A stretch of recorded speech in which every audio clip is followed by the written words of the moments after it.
Hello NIS and homeschooling parents. It's an excellent news.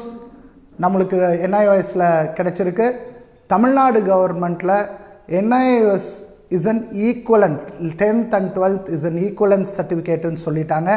ரெண்டாவது இன்னமேடு தமிழ்நாடு கவர்மெண்ட்ல NIOS முடிச்சிட்டு TNPC இல்ல group 1 group 2 group 3ல நீங்க ஜாயின் பண்ணீங்கனா அவங்களுக்கு ப்ரமோஷனும் எலிஜிபிலிட்டி இருக்குன்றது ஜியோ வந்துருச்சு.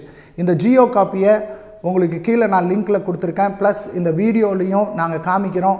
So it's a great news. So ரொம்ப நாள் இருந்த கன்ஃபியூஷன் இப்போ கவர்மெண்ட் அமிக்கபுளாக சூப்பர்பாக இதுக்கு ஒரு வழி கொடுத்துருக்காங்க. So thanks to the Tamil Nadu government. So NIOS இனிமேட்டு படித்தா எனக்கு வேலை கிடைக்குமா, அப்ரூவலா, இல்லை யூனிவர்சிட்டியில் எனக்கு டிகிரி கிடைக்குமான்ற சந்தேகங்கள் இந்த ஜியோ மூலமாக உங்களுக்கு கிளாரிட்டியும் கிடைக்கும். So be happy, join NIOS, get benefited. இப்போ ஸ்ட்ரீம் 1 மார்ச் மாதம் எக்ஸாமுக்கு இன்னும் 5 நாள் எக்ஸ்டெண்ட் பண்ணியிருக்காங்க அட்மிஷன் போடுறதுக்கு. ஸோ யாரெல்லாம் பண்ணலையோ பெனிஃபிட் ஆகிக்கோங்க. தேங்க்யூ.